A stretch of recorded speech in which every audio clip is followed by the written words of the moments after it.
Evangelho de João, capítulo 10. Vamos juntos localizar. Capítulo 10 do Evangelho de João, que temos estudado por dois momentos. Agora nós vamos para o terceiro sermão no capítulo 10 do Evangelho de João.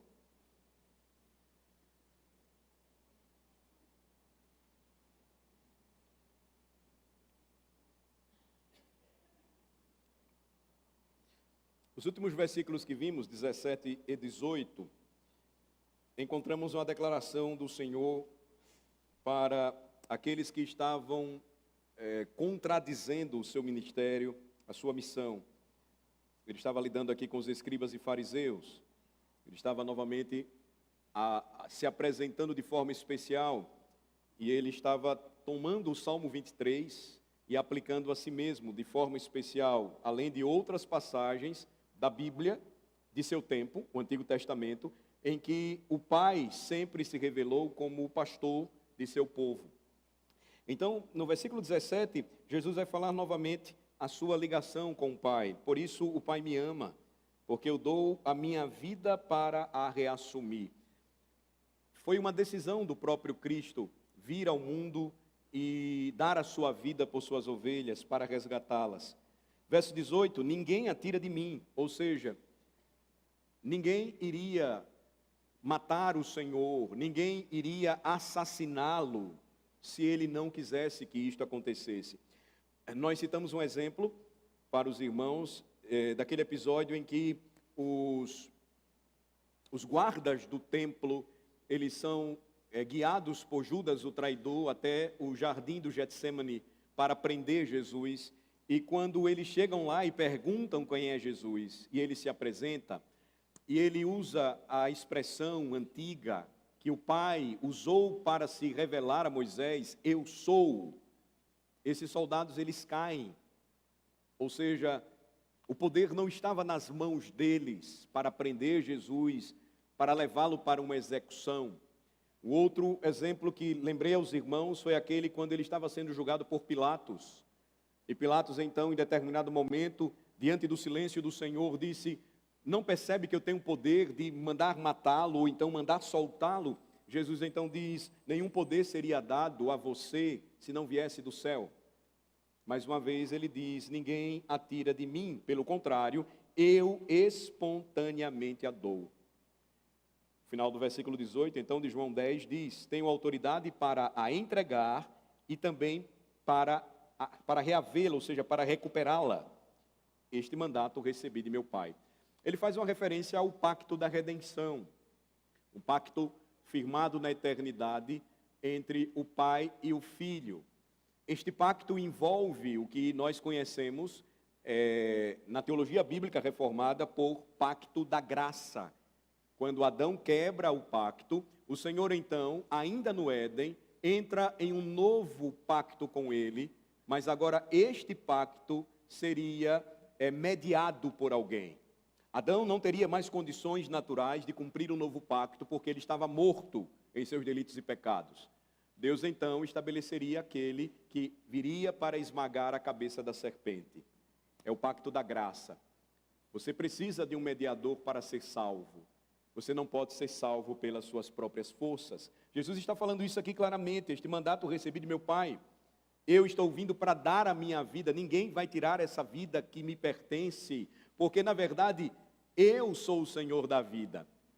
A vida estava nele, João diz isso no prólogo de seu evangelho, e a vida era a luz dos homens. Então, qual foi a reação dessas palavras de Jesus? Verso 19, nós vamos então prosseguir hoje. Por causa dessas palavras, João 10, 19, por causa dessas palavras, rompeu nova dissensão entre os judeus. O que foi que aconteceu? Os judeus, então, eles entram em uma divisão de conceitos, de definições a respeito daquele que estava falando com eles. Porque Jesus já havia falado sobre isso no passado. Marquem João 10 e confiram comigo Isaías capítulo 8, por favor. Livro do profeta Isaías, examinemos juntos. Capítulo 8.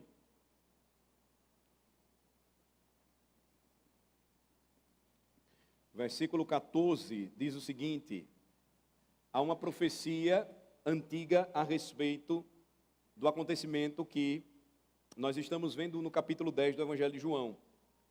Isaías 8,14: ele vos será santuário, mas será pedra de tropeço e rocha de ofensa às duas casas de Israel, laço e armadilha aos moradores de Jerusalém. Comparem isso com o que disse Simeão em Lucas 2. Vamos agora para o Evangelho de Lucas, capítulo 2. Lucas capítulo 2, por favor. Em seu famoso cântico, Simeão então diz assim, versículo 28, Simeão tomou nos braços e louvou a Deus dizendo: agora, Senhor, podes despedir em paz o teu servo segundo a tua palavra, porque os meus olhos já viram a tua salvação, a qual preparaste diante de todos os povos, luz para a revelação aos gentios e para a glória do teu povo de Israel. E estavam o pai e a mãe do menino admirados do que dele se dizia.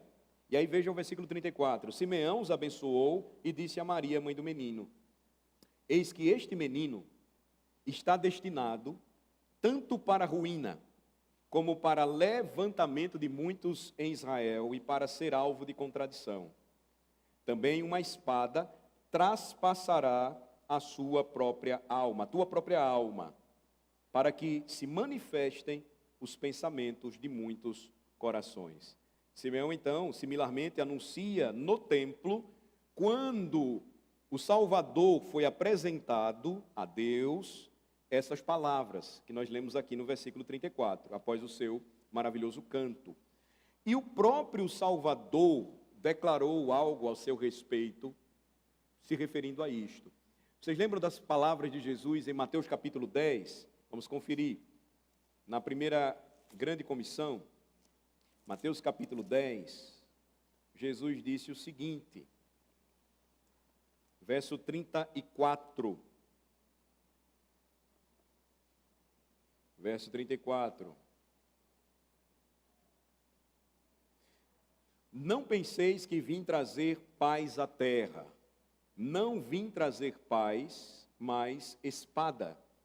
Pois vim causar divisão entre o homem e seu pai, entre a filha e sua mãe, e entre a nora e sua sogra. Assim os inimigos do homem serão os da sua própria casa. Quem ama seu pai ou sua mãe mais do que a mim, não é digno de mim.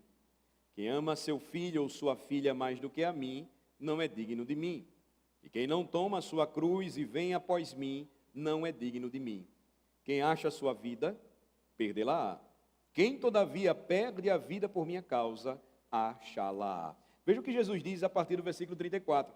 Ele diz, não penseis que vim trazer paz à terra, não vim trazer paz, mas espada. Jesus não estava falando sobre guerra, no sentido de uma batalha entre exércitos, mas ele estava falando de uma grande batalha espiritual, que traria divisão, até mesmo nos corações dos homens. Por quê? Porque uma vez que decidissem seguir a Cristo, eles então prefeririam amar menos a seus pais, irmãos, filhos, pessoas queridas. Elas viriam em segundo plano, e isso nem sempre seria bem recebido em uma casa, em uma família, em uma comunidade. Então, do lado divino, irmãos, o que Jesus está falando aqui é profundamente misterioso para nós. Porque seria fácil para Deus dominar, subjugar a inimizade dos corações dos homens, trazendo-os aos seus pés como adoradores verdadeiros, espirituais, aos pés de Cristo Jesus. Mas em vez disso, onde está a profundidade desse mistério? Deus permitiu que seu filho fosse desprezado e rejeitado pela grande maioria. Deus permitiu isso porque Ele mesmo decretou na eternidade que tudo deveria ocorrer assim. Você vai encontrar essa referência no sermão apostólico, pregado por Pedro em Atos 2, no dia de Pentecostes. Você vai ver isso, por exemplo, em 1 de Pedro capítulo 2 também, quando o apóstolo escreve às igrejas. Então, há uma dissensão entre os judeus, e o que envolveu essa dissensão? Vamos voltar para João capítulo 10 e ver o versículo 20 agora. Em João 10, versículo 20, então, muitos deles disseram o seguinte, ele tem demônio e enlouqueceu. Por que o ouvis? Veja aqui a condição em que esses homens se encontravam. Era uma condição terrível de miséria. O Filho de Deus estava sendo chamado por eles de endemoniado. A verdade encarnada de Deus, o próprio Filho de Deus, estava sendo considerado um louco. Ele enlouqueceu. Como disse um puritano, eles se enfureceram como tigres. Com a fragrância de especiarias doces, assim fizeram esses monstros com as doces palavras do Salvador. Veja como isso nos humilha e nos lembra algo a respeito do nosso coração, como o mesmo coração corrupto ainda está em nós. E há um mal que ainda habita em nós, que nós precisamos subjugar todos os dias. Veja como essa passagem nos lembra, irmãos, o quanto necessitamos da graça de Deus todos os dias para dominar a iniquidade que ainda será encontrada em cada cristão. É importante lembrar isso, porque somente quando alcançarmos a glória eterna, aprenderemos completamente quão profunda é esta palavra. E nós então vamos nos maravilhar eternamente na graça salvadora do nosso Deus. Aqueles homens estavam diante de Jesus, o Senhor dos senhores, o Rei dos reis, e eles estavam chamando-o de endemoniado, eles estavam chamando-o de louco. Verso 20, outros diziam, 21, perdão, este modo de falar não é de endemoniado. Pode, porventura, um demônio abrir os olhos aos cegos? Observe que foram os muitos que consideraram Cristo um louco. Verso 20, muitos deles diziam, assim como acontece ainda hoje na maioria da humanidade. A maioria não está nem aí para o Senhor. A maioria não está nem preocupada com a palavra do Evangelho. A maioria está levando a sua vida como se não existisse Deus e nem esperança neste mundo. Mas havia alguns, João se refere a outros, que disseram o seguinte, mesmo entre os fariseus, observem, eles ainda tinham uma medida de luz neles. E eles reconhecem que o Salvador não falava e nem agia como um endemoniado. Veja, era um grupo menor, formado, sem dúvida, por homens como Nicodemos, ou como José de Arimateia. E é significativo como eles ficaram impressionados com as palavras desses muitos, que disseram que Jesus era louco e tinha demônio.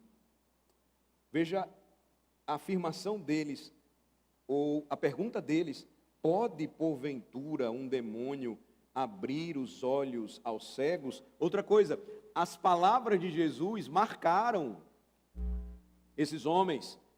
Este modo de falar não é de alguém que está endemoniado. Você consegue identificar? Jesus apresentava obras milagrosas e uma palavra distinta que não se identificava com nada que os demônios pudessem fazer. Nada. Isso nos ensina muita coisa, irmãos, porque nos mostra que, firmados na palavra, nós sempre identificaremos aqueles que falam da parte de Deus ou falam da parte dos demônios. Quem é o nosso maior exemplo? O próprio Redentor. As palavras dele não o identificavam com alguém que estava possuído por Satanás.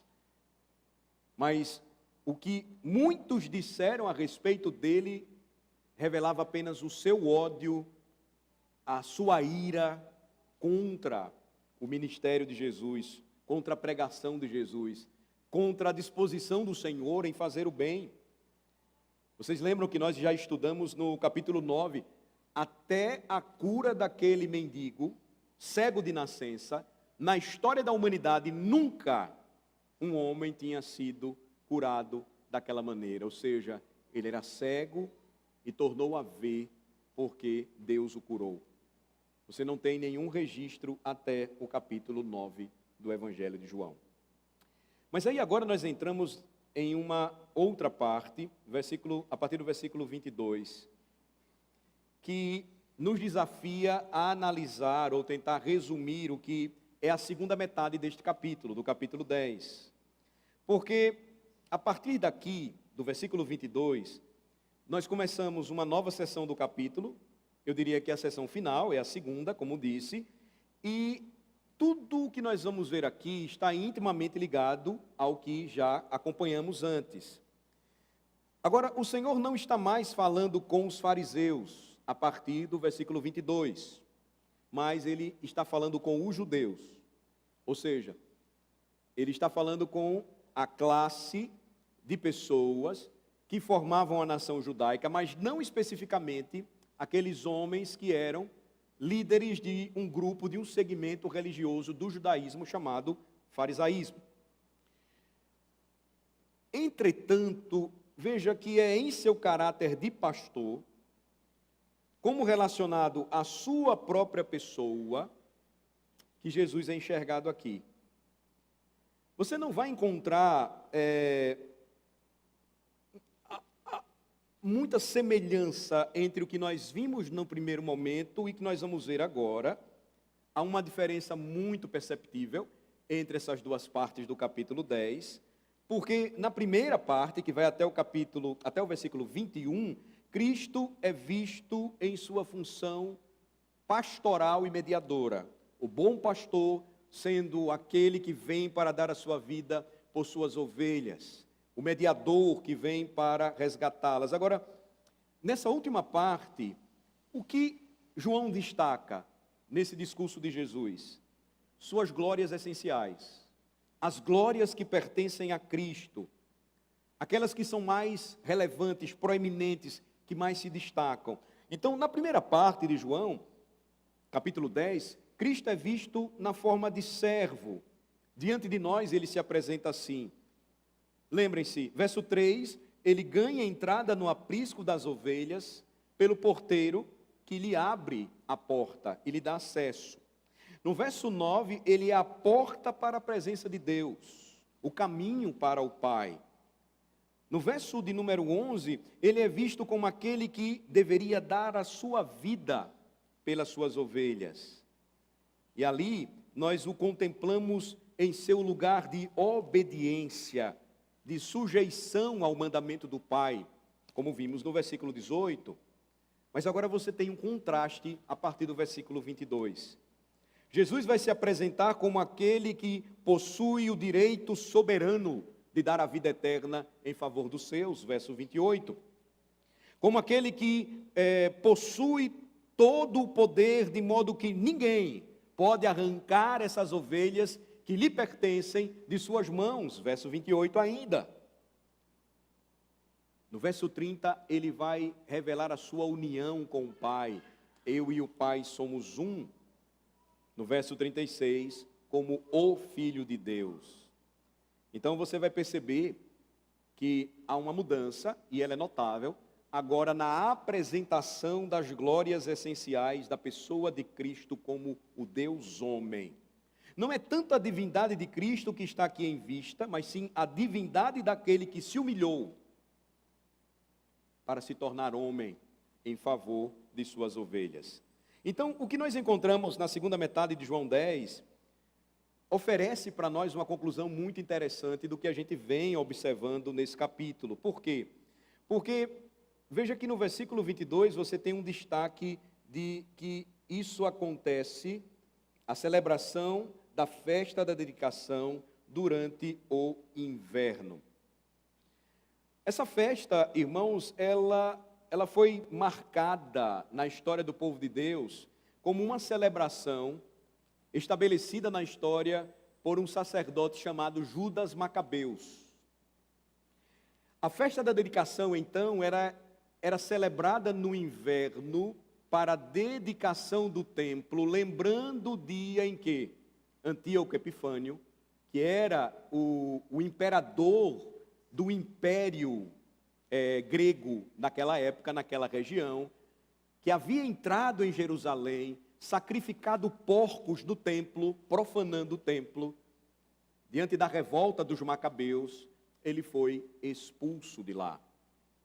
Se você quer ter um conhecimento maior sobre essa história, você pode ler, pesquisar nos apócrifos, primeiro e segundo livro de Macabeus, não considerando, na verdade, Bíblia, porque não é, mas é um documento histórico. A nossa confissão de fé diz que nós podemos fazer uso desses livros para fins históricos. Você vai ter uma visão geral do que acontece nesse tempo. Então, veja que o Senhor Jesus, ele vai justamente nessa festa falar a respeito de si mesmo, acerca das suas glórias essenciais, como o Deus que se fez homem para salvar o seu povo. Vamos começar a ver isso então, verso de número 22. Celebrava-se em Jerusalém a festa da dedicação. Era inverno. Como eu disse a vocês, era uma festa observada em Jerusalém em memorial da purificação do templo, depois que ele foi profanado pelo idólatra grego Antíoco Epifânio, era o imperador helênico, ou macedônico. Prova disso pode ser encontrada no fato de que aqui nos é dito o tempo em que a festa era celebrada. Observem, era celebrada durante o inverno. Então, a festa aqui de dedicação não poderia ser aquela lembrança da dedicação do Templo de Salomão, porque essa dedicação era feita na época da colheita. Segundo lugar, também não poderia ser a celebração da construção do Templo de Neemias, porque este era dedicado na primavera. Então a festa aqui é uma referência àquela purificação do templo que aconteceu por volta de 165 a.C., quando Antíoco Epifânio, dominando a região da Palestina, ele profanou o templo em Jerusalém. Esta festa era celebrada todos os anos por 8 dias consecutivos no mês de dezembro. Está lá no livro de Macabeus essa referência. O historiador judeu também Flávio Joséfo, em sua famosa obra Antiguidades, fala também sobre isso. Então, as palavras utilizadas por João, era inverno, nos ajuda a nos localizar no tempo da festa. É importante. Agora, existe, como sempre nas Escrituras, um significado mais profundo do que aquele que é histórico. Por que razão? Existe uma razão, ou existe um motivo porque João registra as palavras era inverno, dando um destaque nesse ponto para nos chamar a atenção. Há um sentido mais significativo, mais solene para tudo isso. Por que razão? Capítulo 10 de João encerra, como eu disse, a primeira sessão principal do quarto evangelho. Deste ponto em diante, irmãos, o Senhor Jesus não discursaria mais diante dos líderes religiosos de seu tempo. Ele não ia falar mais para fariseus. Ele não ia mais discursar para eles. Seu ministério público estava quase se encerrando. Lembrem-se, faltava apenas alguns meses para ele entregar a sua vida. Os judeus não sabiam de seu dia de visitação e daí em diante as coisas que pertenciam à sua paz estavam ocultas aos seus olhos. No que lhes dizia respeito, as palavras de Jeremias, elas se aplicariam com força direta e solene ao que vai acontecer a partir daqui. Jeremias 8 diz: passou a cega, findou-se o verão, e nós não estamos salvos. Para eles não havia nada além de um inverno interminável, e é o que iria acontecer a partir daqui. Então é significativo e adequado perceber este aviso da estação do inverno, porque ela envolvia frio e esterilidade, com uma introdução ao que veremos daqui por diante. Às vezes a gente acha bonito a neve, mas quem mora na neve não acha nada bonito. A terra fica estéril. O índice de suicídios durante o período de inverno em países muito frios é enorme, porque as pessoas ficam trancadas, o sol some, desaparece por um bom tempo, tudo fica triste. E aqui então, veja, lembra aos irmãos, é significativo pontuar o que o versículo 22 diz a partir do que nós veremos em diante. Era inverno. Jesus não ia falar mais para os fariseus, ele já havia falado demais. Ele já havia discursado muito entre eles, e a resposta que eles davam é: ele é louco, ele tem demônio, ele não é filho de Deus. E então nós começamos a procurar a partir daí um significado mais profundo ao que João quis dizer sobre esta festa da dedicação, porque em nenhum lugar da Escritura você tem a mesma referência. Torna mais difícil para a gente entender o que está se envolvendo aqui, ou o que está ocorrendo aqui, melhor falando, porque há alguma razão definida pelo Espírito Santo de trazer isso para nós, além de uma mera referência histórica. Existe um significado pertinente e profundo para que nós possamos entender as conexões e seguirmos totalmente seguros em nossa busca por entender o Evangelho de João. O que tudo isso significa, então? Você tem, como eu disse, nessa última metade do capítulo 10 do Evangelho, o fechamento de tudo que Jesus vinha falando anteriormente. Jesus agora vai registrar seu ministério privado e ele vai ser concluído com sua morte e ressurreição. Ele iria se apresentar a Israel como o Messias prometido, ele iria se oferecer como um sacrifício pelo pecado, e então o que iria permanecer diante de tudo isso? Apenas a obra mais importante deveria ser realizada e estava por vir através da sua morte e ressurreição. Ele se apresentou a Israel, agora em breve ele iria se oferecer como um sacrifício a Deus pelas suas ovelhas, e é por isso que o que ele começa a dizer a partir do versículo 22 acontece na festa da dedicação. Antíoco Epifânio, no passado, profanou o templo com sacrifícios aberrantes, abomináveis ao Senhor. Jesus estava falando anteriormente sobre o seu sacrifício, e agora, na festa da dedicação, passeando pelo templo, ele falaria do que ele estava prestes a fazer como Cordeiro de Deus. Então, neste Evangelho, o Senhor Jesus, ele é aclamado como Cordeiro de Deus. E o Cordeiro, como diz o livro do Êxodo, capítulo 12, deveria ser separado do rebanho alguns dias antes de ser morto. Agora veja, somando-se a isso, observe como esta passagem, em nenhum outro lugar, registra o Senhor Jesus falando de si mesmo como aquele a quem o Pai havia separado. Olha o versículo 36, por favor. E então, daquele a quem o Pai santificou e enviou ao mundo, dizeis, tu blasfemas, porque declarei, sou filho de Deus?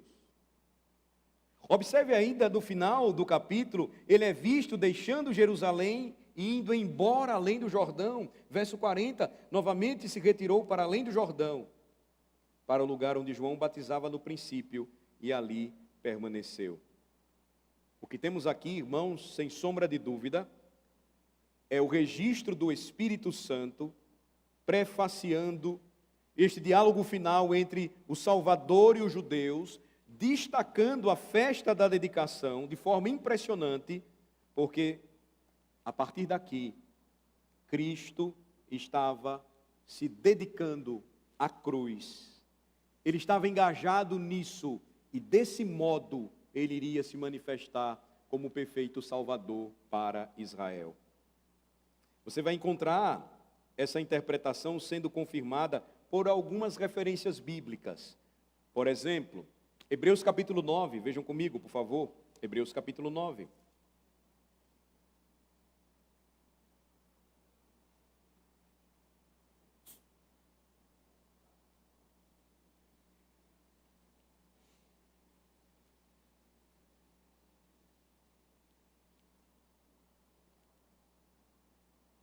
Verso 18, pelo que nem a primeira aliança foi sancionada, consagrada sem sangue, porque havendo Moisés proclamado todos os mandamentos segundo a lei a todo o povo, tomou o sangue dos bezerros e dos bodes, com água e lã, tinta de escarlate e sopo, e aspergiu não só o próprio livro, como também sobre todo o povo, dizendo: este é o sangue da aliança, a qual Deus prescreveu para vós outros. Capítulo 10 de Hebreus, agora, versículo 19.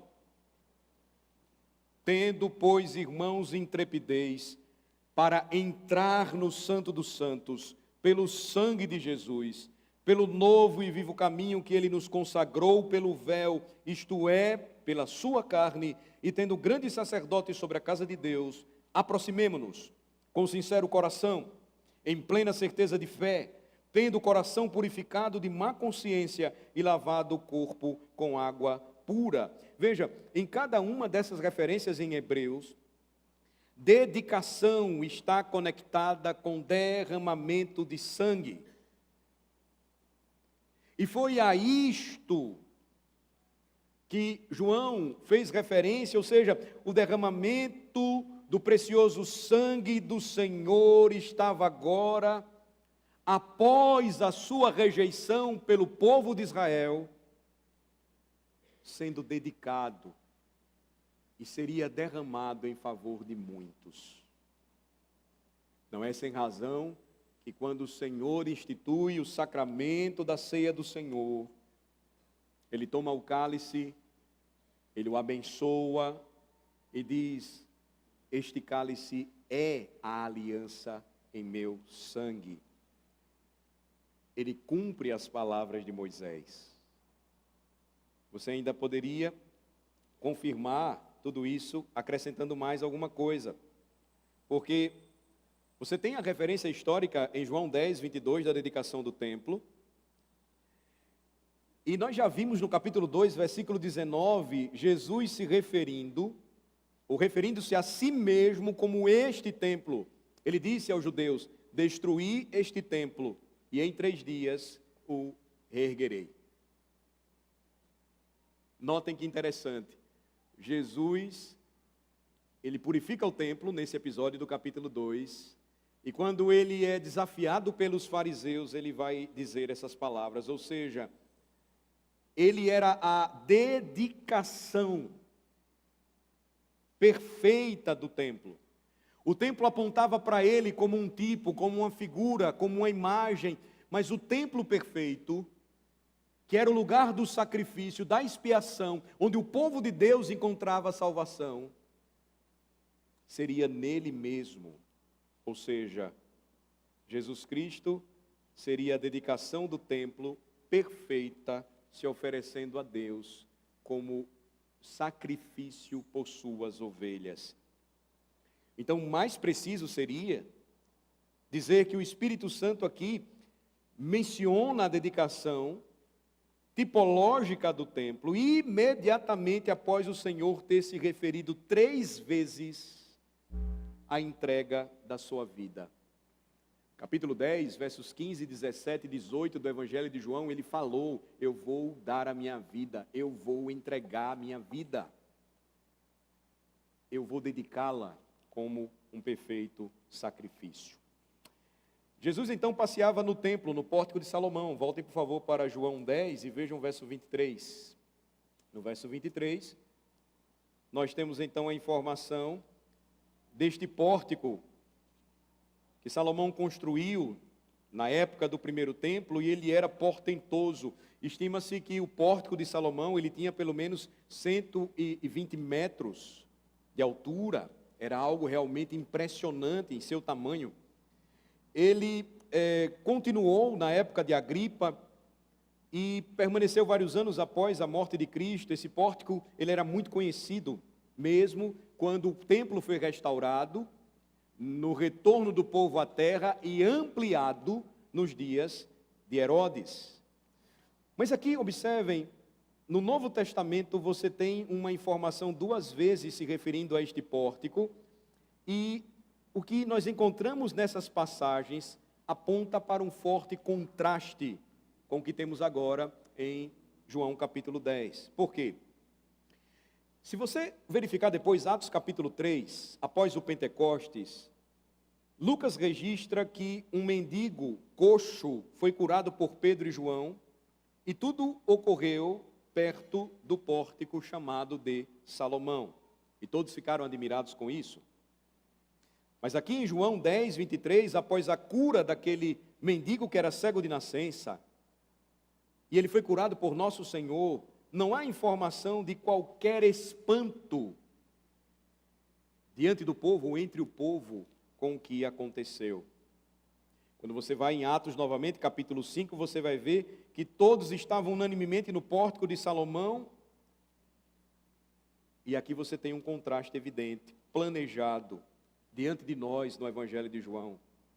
O nosso Senhor está andando perto do pórtico de Salomão, veja, ele passeava por ele, e então os judeus o cercam, e eles vão interpelá-lo: até quando nos deixarás a mente em suspenso? Verso 24.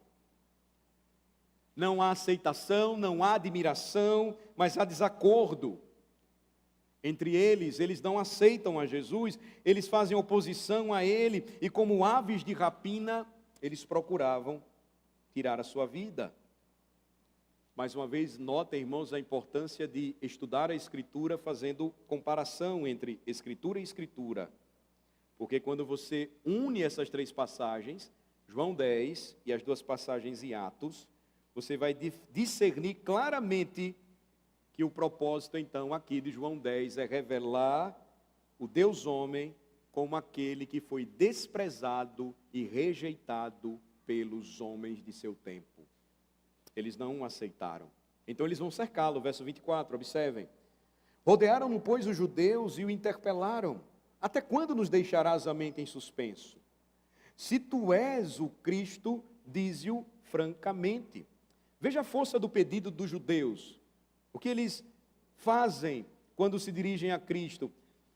De fato é um pedido falso, porque eles não têm o desejo de conhecê-lo, mas eles querem apenas algo para poder incriminá-lo e matá-lo. Sempre foi esse o desejo, a intenção de seus corações. Você tem aqui, então, na primeira parte do Evangelho de João, uma preocupação com o ministério público de Jesus diante do povo de Israel. As exigências apresentadas pelos líderes do povo de Israel, deixando claro que o que eles queriam do Messias, na verdade, não era salvação. Eles não queriam abandonar a escuridão buscando a luz, mas eles preferiam as trevas. Mesmo Jesus tendo dito: eu sou a luz do mundo, eles o rejeitaram.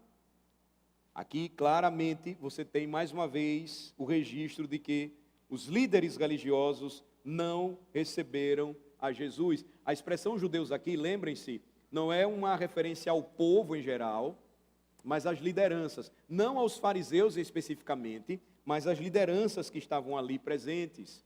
Você tem sacerdotes, você tem governantes do templo, você tem cabeças de família, todos estão ali, líderes do povo, mas eles não recebem a Jesus. Mas eles dizem clara e abertamente que se ele era o Messias, eles então esperariam que ele fosse o libertador de Israel contra a opressão do Império Romano. Mas a resposta é que eles não vão receber isso. Jesus não havia declarado que veio para fazer isso. Mas ainda existe algo marcante, irmãos, nesta pergunta que eles fizeram a Jesus. Porque Jesus não declara abertamente em público que era o Messias. Ele vai confessar isso aos seus discípulos, nós já vimos isso em João capítulo 1. Ele vai declarar isso aos samaritanos, no capítulo 4, ao mendigo cego de nascença, no capítulo 9 deste evangelho. Mas percebam que Jesus não fez isso diante das multidões, Jesus não fez isso diante dos líderes religiosos. A pergunta é por quê? Ele fez isso de forma planejada. Ele fez isso para cumprir um duplo propósito. Isso tornaria impossível para as autoridades prendê-lo legalmente antes do tempo determinado por Deus e reforçaria ainda mais a responsabilidade da nação de Israel em geral por não recebê-lo como o Messias. Que o Senhor Jesus era aquele que os profetas anunciaram que viria, havia sido abundantemente atestado por sua pessoa, sua vida, suas obras, sua pregação. Entretanto, a ausência de qualquer menção, anúncio formal em público, serviu como um teste para todos eles. Ele estava realizando milagres. João vai chamar sempre de sinais. Estes sinais foram mais que suficientes para provar que ele era de fato o Messias. Se eles desejassem a luz, esse é o ponto.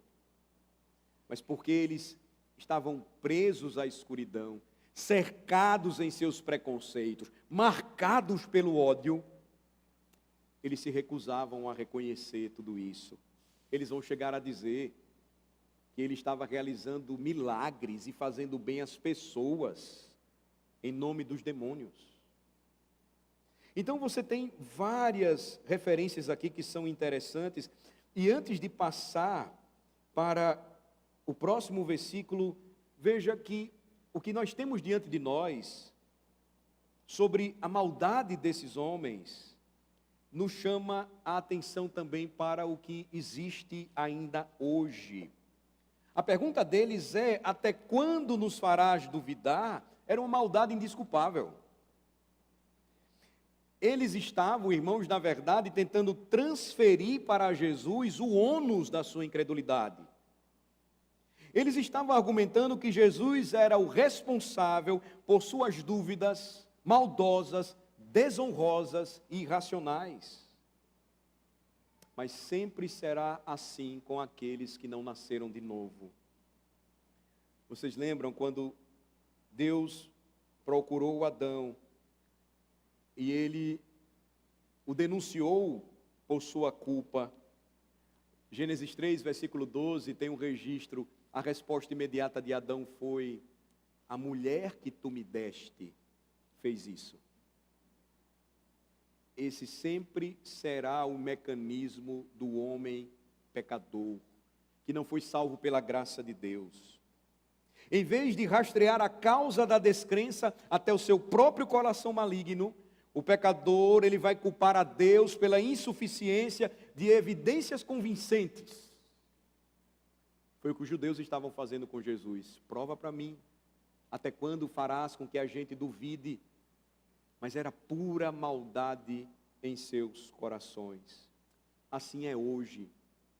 Ainda hoje acontece conosco, mesmo sendo cristãos, quando nós não assumimos as nossas culpas, mas rapidamente transferimos estas para o nosso próximo ou para Deus. Verso 25. Jesus então vai responder a eles: já vo-lo disse e não credes.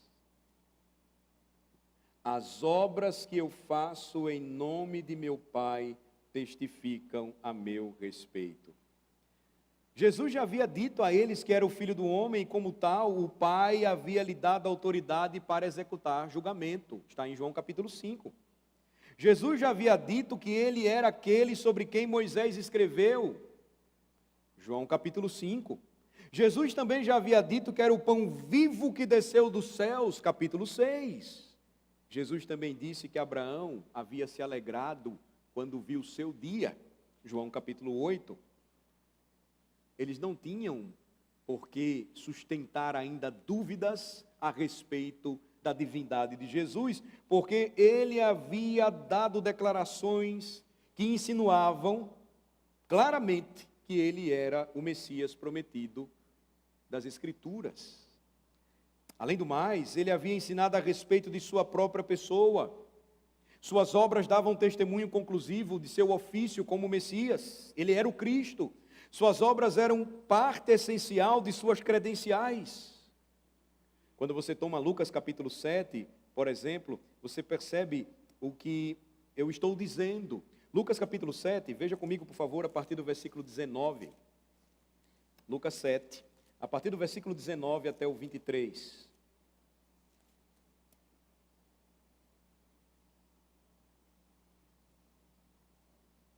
Enviou-os ao Senhor para perguntar. Aqui João Batista envia os seus discípulos para perguntar a Jesus, para que perguntassem a Jesus: és tu aquele que estava para vir? Ou havemos de esperar outro?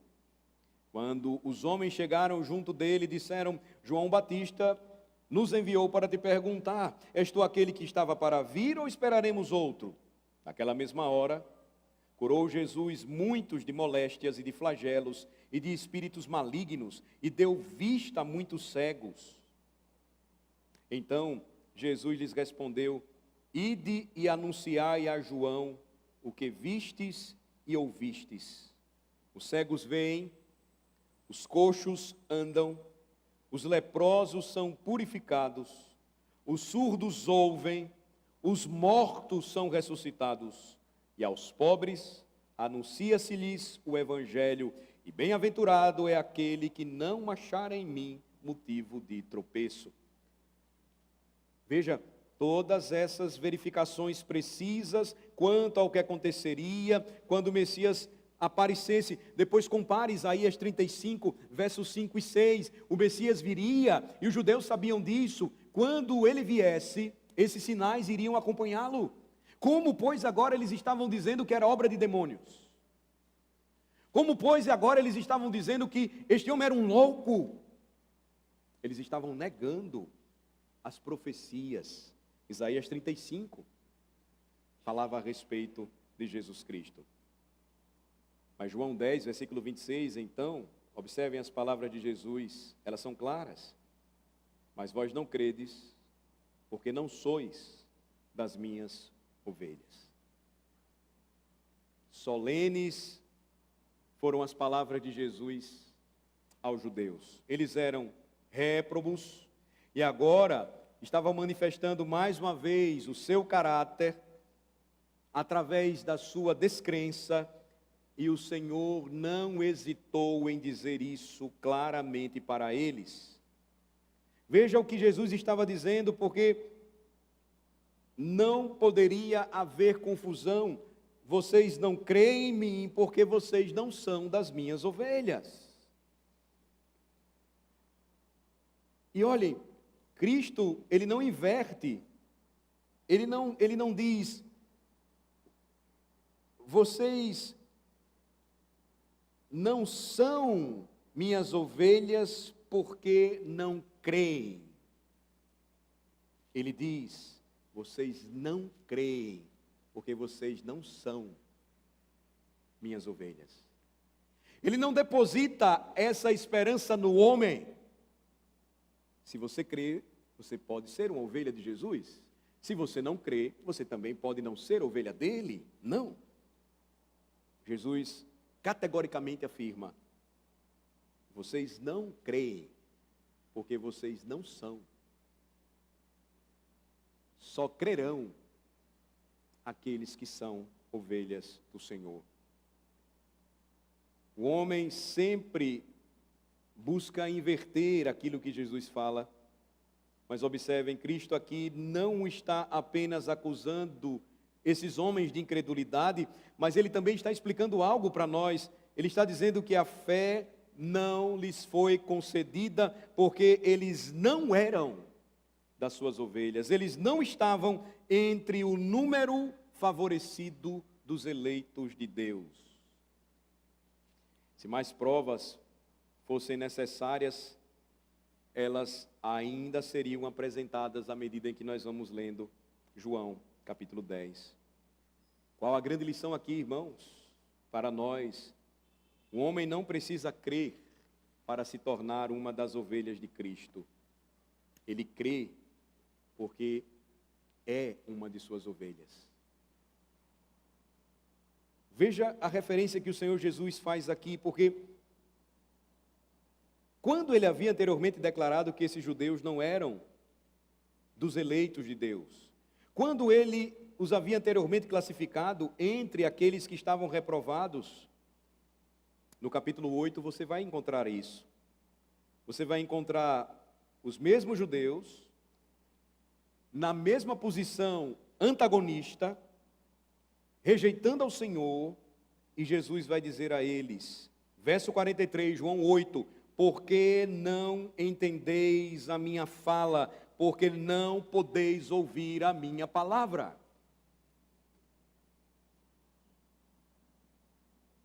Veja o paralelo com o que nós estamos vendo no versículo 26 de João 10. Vocês não creem, porque vocês não são minhas ovelhas. Em João 8, Jesus explica porque eles não podiam ouvir a sua palavra. Verso 44, porque eles pertenciam a outro pai, e o pai deles era o diabo. Aqui você então vai e observa o que o Senhor Jesus está falando, e ele diz claramente que eles não ouviram porque não eram de Deus, eles não creram porque não eram de suas ovelhas.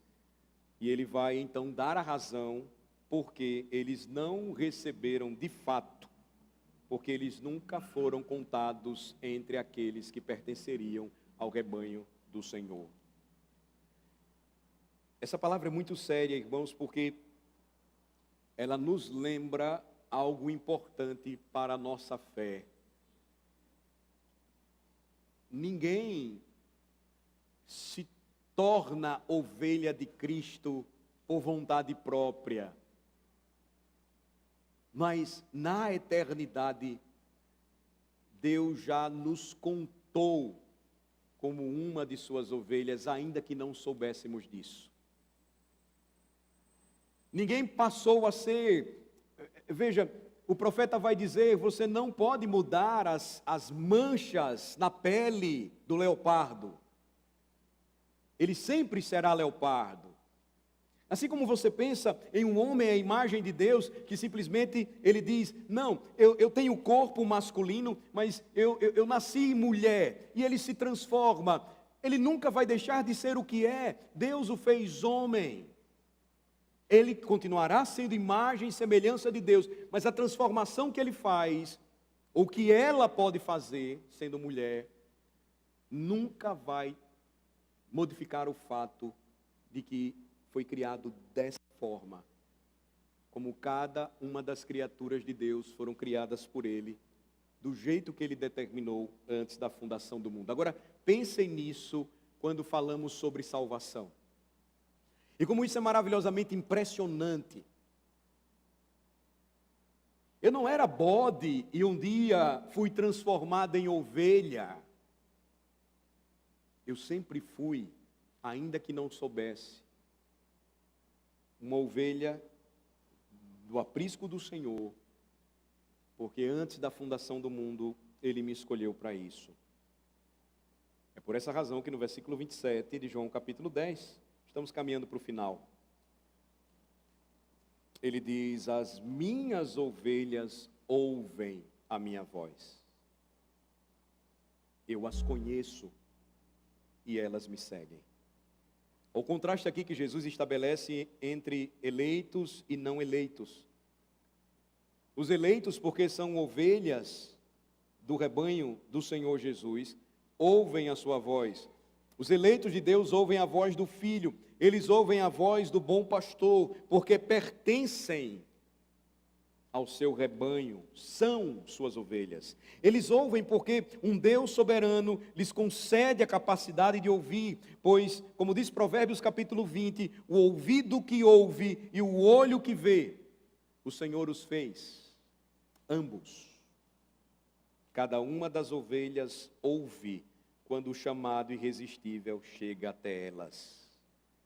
Assim como Lázaro, no túmulo, 4 dias morto, ouviu quando Cristo o chamou. As minhas ovelhas ouvem a minha voz. Jesus ainda diz: eu as conheço e elas me seguem. Cada uma das ovelhas é conhecida por Cristo de forma especial. É um tipo de conhecimento que envolve aprovação. Elas são valorizadas por Ele, porque foram confiadas a Ele pelo Pai. Como o presente de amor do Pai, o bom pastor tem muito prazer e amor por elas. A vasta multidão dos não eleitos jamais conhecerão a Cristo com esse conhecimento pactual de aprovação da parte dele. Mas cada um dos eleitos é conhecido de forma amorosa, pessoal, eterna. E por isso, reconhecendo a voz do bom pastor, elas seguem, disse Jesus. Elas seguem o exemplo que ele deixou para elas. Elas seguem em santa obediência aos seus mandamentos. Elas o seguem por amor, atraídos por sua excelente e gloriosa pessoa. Elas seguem o bom pastor para conhecê-lo cada dia mais e mais e melhor. Último versículo, 28. Eu lhes dou a vida eterna. Jamais perecerão. E ninguém as arrebatará da minha mão. A ligação entre a declaração de Jesus aqui no versículo 28 e o que nós vimos acontecer antes não pode ser perdida de vista. Cristo estava falando sobre a proximidade de sua morte. Lembre-se, verso 15 em diante. Assim como o Pai me conhece, a mim, e eu conheço o Pai, e dou a minha vida pelas ovelhas. Ainda tenho outras ovelhas, não este aprisco. A mim me convém conduzi-las. Elas ouvirão a minha voz. Então haverá um rebanho e um pastor. Por isso o Pai me ama, porque eu dou a minha vida para reassumir.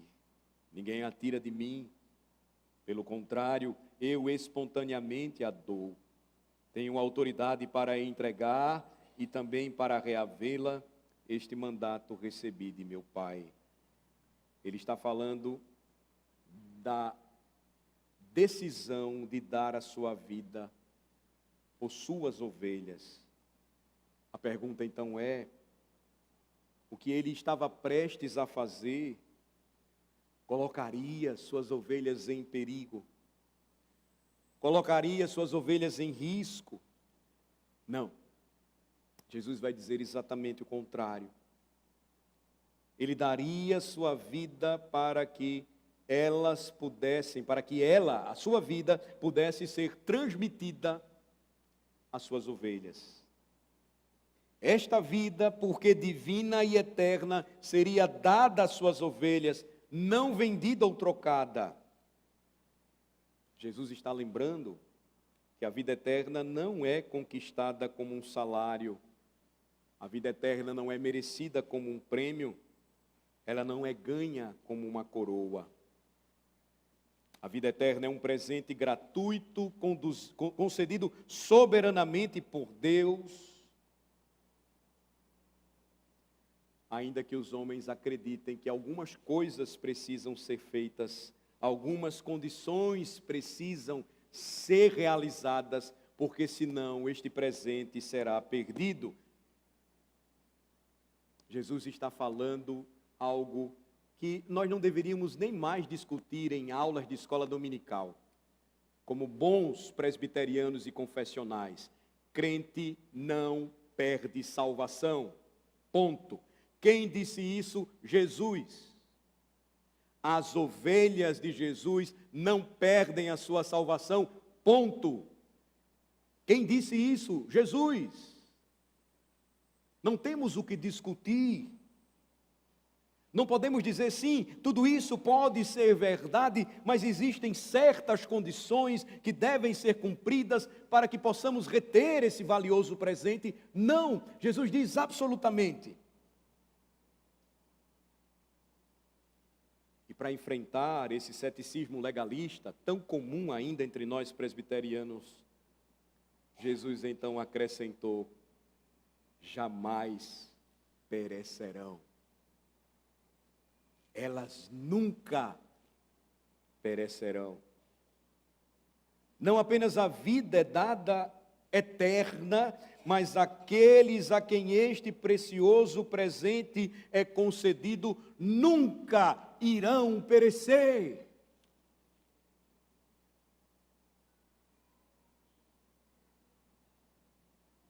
É interessante que a nossa confissão de fé, quando fala de segurança de salvação, e este é um outro problema entre nós presbiterianos, a confusão entre certeza e segurança de salvação. Nossa confissão de fé fala claramente, explicando o que a Bíblia diz: certeza é diferente de segurança. E é somente por essa certeza do que Jesus está dizendo aqui, e que está bem guardada no coração de cada ovelha, que a nossa segurança pode se abalar por um momento. O que eu vou dizer agora para vocês é muito forte, mas é bíblico. Essas ovelhas, elas podem até apostatar, mas jamais perecer. Isso não pode acontecer enquanto o bom pastor viver. Por que eu estou dizendo isso? Nosso manual de culto tem um rito só para a restauração de ovelhas que um dia apostataram do rebanho, mas depois voltaram. Quando voltam, fazem nova profissão de fé. Quando voltam, são restauradas. Quando voltam, o que acontece? O que acontece é o fato de que, enquanto o bom pastor viver, nenhuma dessas ovelhas irão perecer. Nenhuma delas. É o que a palavra de Deus nos diz. Os hipócritas e falsos mestres, eles naufragam na fé. Não a fé deles, pois eles nunca tiveram fé nenhuma. Mas a Bíblia diz que nenhum verdadeiro santo de Deus fez ou fará isto. Por causa deles, jamais. Mas porque enquanto o pastor viver, o bom pastor, essas ovelhas, ele disse, jamais perecerão. Jamais perecerão. Existem inúmeros casos na Bíblia registrados onde indivíduos apostataram da fé, abandonaram a fé. Mas nunca um de um verdadeiro santo fazendo isto pela vida inteira. Um crente pode cair, Salmo 37, mas não será totalmente derrubado. E a razão é simples, é completamente impossível para uma ovelha se tornar um bode, assim como para um homem que nascer de novo, não nascer. Ele está vivo em Cristo Jesus. Por isso a segurança de salvação, por vezes, ela pode se abalar a ponto de nos afastarmos. É o que diz a confissão. Mas sendo eleitos de Deus, não vamos permanecer assim até morrer. O Senhor nos trará novamente para o seu aprisco. Por fim, jamais perecerão e ninguém as arrebatará da minha mão. Aqui, Jesus antecipa outra objeção, pois a mente fértil da descrença raramente evidenciou tamanha engenhosidade, ou mais engenhosidade do que neste ponto. O que seria? se opor à verdade abençoada da segurança eterna dos filhos de Deus. Quando aquele que faz objeção é forçado a reconhecer que esta passagem ensina que a vida dada às ovelhas é eterna e que aqueles que a recebem nunca perderão, ele vai mudar de ideia respondendo da seguinte maneira: é verdade, nenhum crente se destruirá, mas o que dizer de seus muitos inimigos? O que dizer de Satanás, sempre andando como um leão, rugindo ao redor, buscando alguém a quem possa devorar? Suponha que um crente caia nas armadilhas de Satanás, o que será então? O que nos assegura o nosso Senhor? Veja, ele vai dizer, é igualmente impossível. O crente está na mão de Cristo e ninguém é capaz de arrancar uma das suas ovelhas de suas mãos. O diabo pode provocá-lo, irritá-lo, mas não pode agarrar a ovelha. É uma verdade abençoadora para nós. Ela é reconfortante, ela nos tranquiliza. Ainda que, sendo ovelha, me veja fraco, desamparado, sempre estarei seguro nas mãos do bom pastor. O que nós precisamos, irmãos, mais do que nunca nos dias atuais, é nos apegar a isto de fato. O grande problema que nós enfrentamos em nossos dias, e este foi o problema sempre da igreja, no decorrer das eras, é responder a seguinte pergunta: quanto eu creio que as palavras de Jesus, em João capítulo 10, são todas elas verdadeiras para a minha fé. Veja, não é um salvo-conduto para a gente sair por aí fazendo o que quer, mas é um salvo-conduto para lembrar que a ovelha sempre volta ao aprisco, reconhecendo que se afastou, porque foi buscada novamente pelo bom pastor, que com a sua vara e seu cajado consola o seu rebanho. A grande questão é, como ovelha de Jesus, e naturalmente ovelhas são teimosas, quanto você crê no que Jesus está dizendo aqui para você? Você ouve a sua voz e, reconhecendo a Jesus, você o segue?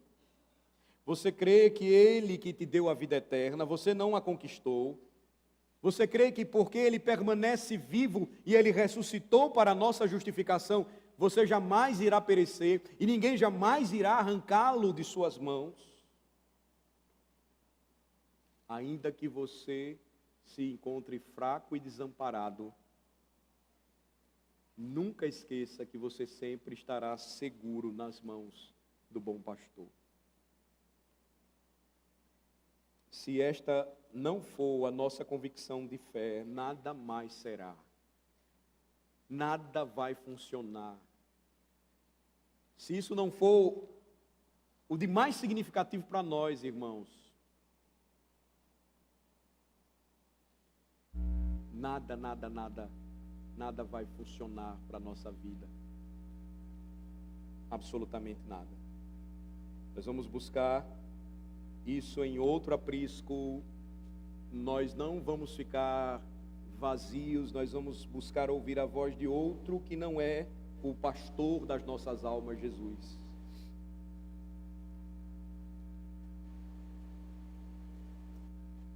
Talvez a nossa fé, baseados na palavra de Deus,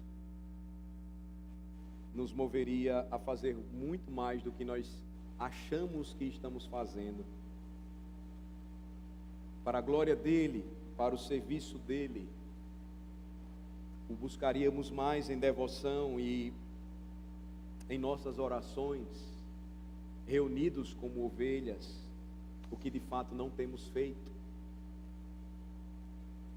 Veja, Tudo isso nos dá uma garantia preciosa que é o que nos sustenta e o que nos mantém aqui até hoje. E louvemos a Deus por isso. Louvemos a Deus por nosso bom pastor. Que a garantia que temos da vida eterna se dá, porque ele vive e ele diz, tornará novamente para resgatar as suas ovelhas. Vamos orar. Senhor, aplica a tua palavra aos nossos corações. As palavras do bom pastor Jesus Cristo. Que estas palavras tragam consolo para a nossa alma, fortaleza para a nossa fé.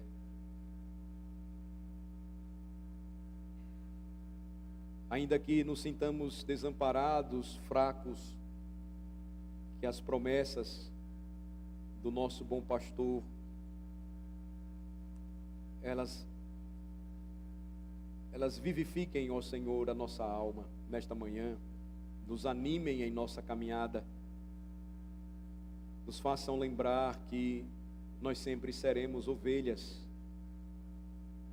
porque o Senhor nos escolheu antes da fundação do mundo, e o bom pastor veio ao mundo para dar a sua vida por nós. Nós oramos assim, Senhor, porque sabemos que permanecer de pé, perseverar e prosseguir, ter a certeza da nossa salvação são dádivas divinas. Ainda que a nossa segurança ela se abale por alguns momentos, esta certeza ela sempre permanecerá bem guardada no fundo da nossa alma. Que ela nos mova também para não perder a esperança quanto àquelas ovelhas que se afastaram do aprisco, que estão perdidas, pois o Senhor em seu tempo as trará novamente de volta e continuará a arrebanhar aquelas que ainda nem sabem que são suas ovelhas, mas bastará um dia ouvir a sua voz e certamente elas irão reconhecê-lo e elas irão segui-lo até o fim. Em nome de Jesus oramos, amém.